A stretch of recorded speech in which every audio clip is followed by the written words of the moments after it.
जय श्री राधा रमन। आप सबको विश्वकर्मा पूजा अनंत चतुर्दशी की हार्दिक शुभकामनाएं।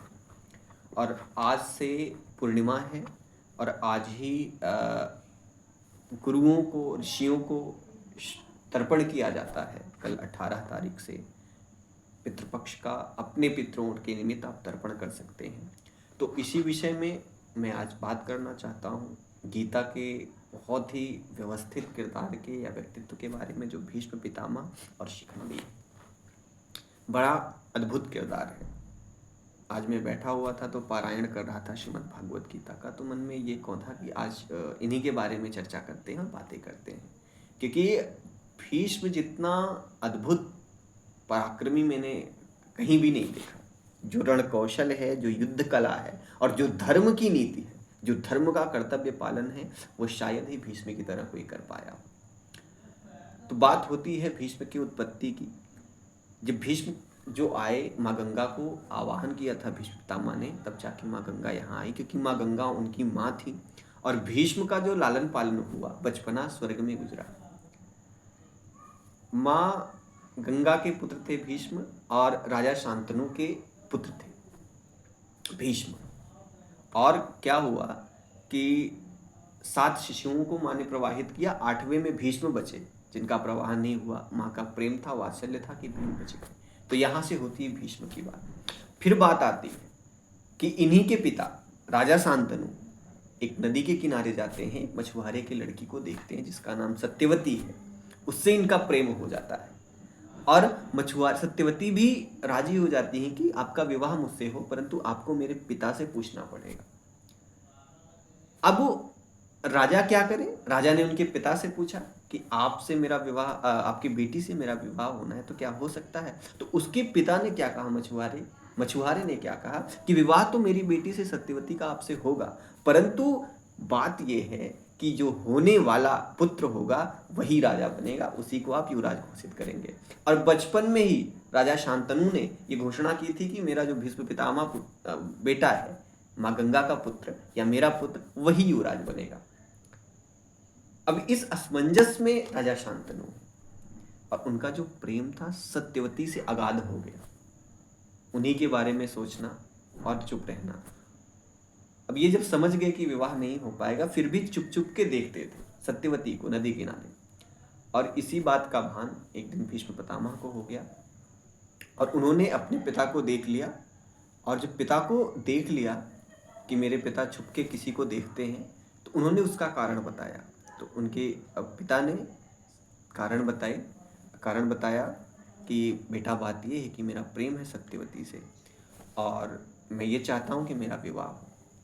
परंतु वो चाहती हैं, उनके पिता चाहते हैं कि जो पुत्र होगा वो युवराज बनेगा। तुरंत भीष्म पितामह ने तत्क्षण प्रतिज्ञा की कि पिताजी, मैं पूरी उम्र, अपने पूरे जीवन भर ब्रह्मचारी रहूंगा और मैं युवराज नहीं बनूंगा।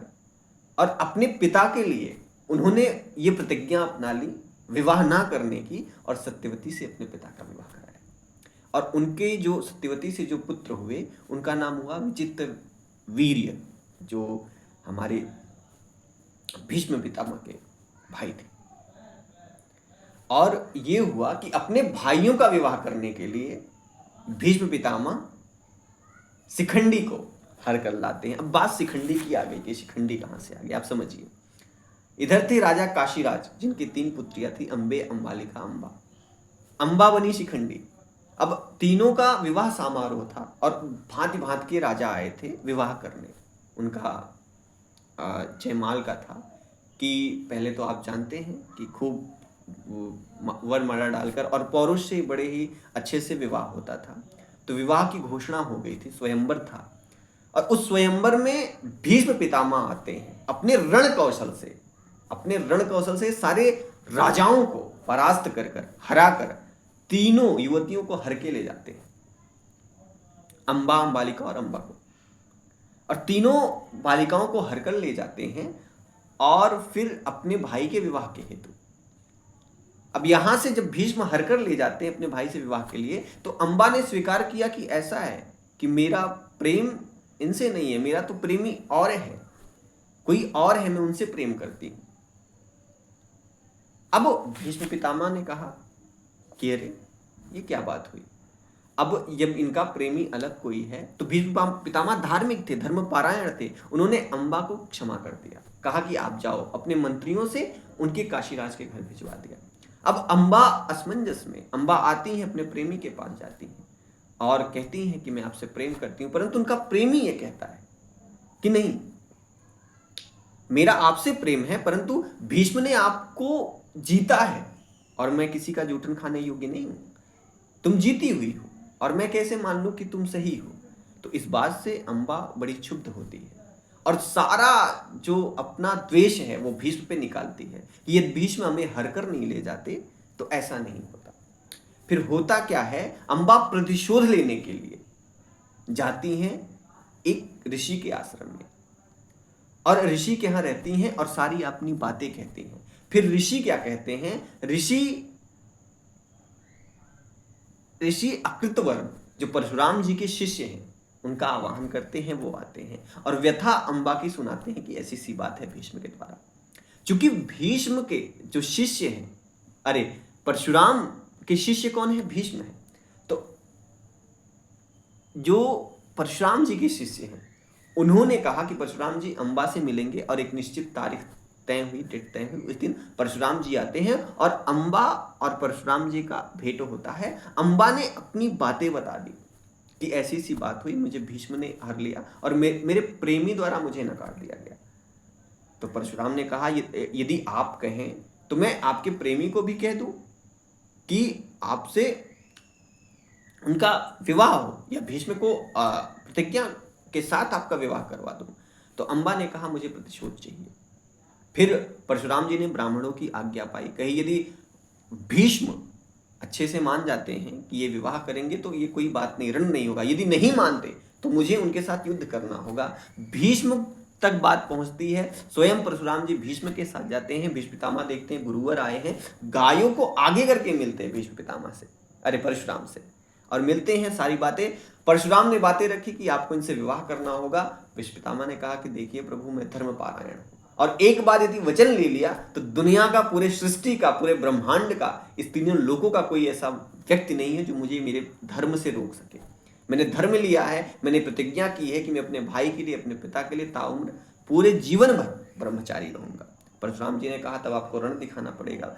भीष्म ने कहा ठीक है मैं दिखाऊंगा, और अपने गुरु की 4 प्रदक्षिणा करके नमन करके गुरु जी आइएगा, रण कौशल दिखाएंगे, और दोनों गुरु चेले में युद्ध होता है। और युद्ध में एक ऐसा अस्त्र है जिसे यदि भीष्म मार देते परशुराम पे तो परशुराम जी कई साल, हजारों साल तक अचेत हो जाते। कई वसुओं ने, देवताओं ने, मां गंगा ने स्वयं भीष्म को मना किया कि आप इस अस्त्र को मत मारो, और नहीं मारा उन्होंने। परशुराम जी ने ये चीजें देखी और परशुराम जी प्रसन्न हो गए और भीष्म पर एकदम कायल हो गए कि तुम सच में धर्मपरायण हो। और फिर ये बातें कह दी अम्बा से कि मैं आपकी कोई मदद नहीं कर सकता, अब आप अपना रास्ता देखो। भीष्म भीष्म है। और यहां परशुराम जी एक तरह से द्वंद्व में हार जाते हैं, या आप जो भी कहें, ईश्वर की माया कहें। फिर जो अम्बा है, यहां से तो उन्होंने निराशा पाई, फिर वो जाती हैं भगवान शिव की आराधना करती हैं। और भगवान शिव की आराधना इतना करती हैं तो भगवान शिव ने ये वरदान दिया कि तुम ही भीष्म का दहन करोगी और तुम्हारी वजह से भीष्म की मृत्यु होगी। तो भगवान शिव की माया की एक राजा थे और राजा को पुत्र नहीं हो रहा था। राजा ने पुत्र मांगा और इस प्रकार से भगवान ने कहा ठीक है, राजा ने भी भगवान शिव की आराधना की, भगवान शिव प्रकट हुए, उन्हें पुत्र होने की कामना दी। रानी ने पुत्री मांगा और बाद में क्या होता है कि राजा के घर में पुत्री का जन्म होता है। फिर राजा ने चिंता जताई कि अरे भगवान आपने तो पुत्र कहा था। भगवान ने कहा कि यही पुत्री पुत्र होगा। फिर उस पुत्री को पुत्र की तरह रखा गया। और द्रुपद की राज की बातें हैं, द्रुपद राजा के, और उस पुत्री को पुत्र की तरह रखा गया और ये सबको छिपा करके ये पुत्र है, पुत्री नहीं है, उसका विवाह भी कर दिया गया। जिस पत्नी से उसका विवाह हुआ, जिस लड़की से, उसने अपनी दासी को सारी बताई कि इसमें पुरुषत्व नहीं है, ये स्त्री है। और उस राजा को भी क्षोभ हुआ जो उनके ससुर लगते थे, शिखंडी के। तो अब क्या हुआ, इस बात से जब ये पता हुआ शिखंडी को कि मेरे पिताजी का हास हुआ है, मैं तो पुत्री हूं परंतु मेरा पुत्र नाम से प्रचार हुआ, प्रसार हुआ, और मेरे राजा पे, मेरे पिताजी पे बड़े आरोप लग रहे हैं, तब उन्होंने आत्महत्या करने की सोची और प्राण देने की सोची। और वो जाते हैं जंगल में और एक यक्ष उन्हें देखता है, और यक्ष देखता है उनसे, उनके उदास होने का कारण पूछता है, दुखी होने का कारण पूछता है। तब जाके उन्होंने सारी व्यथा बताई, और जब व्यथा बताते हैं तो उस यक्ष ने अपना पुरुषत्व दे दिया शिखंडी को। फिर शिखंडी आते हैं, अपना पुरुषत्व अपने ससुर के सामने जाहिर करते हैं कि मैं पुरुष हूं, और इस पर लोग बड़े प्रसन्न होते हैं, और फिर से उनका विवाह होता है। अब यही कैरेक्टर महाभारत में आता है। इधर अब आ जाइए महाभारत में, अब आइए गीता में।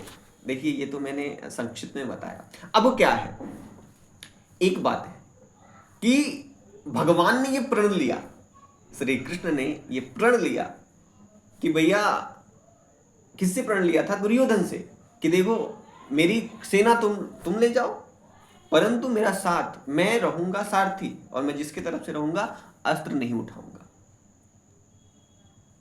तो अर्जुन ने कहा ठीक है, मुझे भगवान का साथ चाहिए, और भगवान ने कहा मैं अस्त्र नहीं उठाऊंगा। इधर भीष्म पितामह को यह बात पता चलती है, तो भीष्म पितामह ने कहा कि मैं सच्चा भक्त हूं आपका, अस्त्र तो उठवा दूंगा।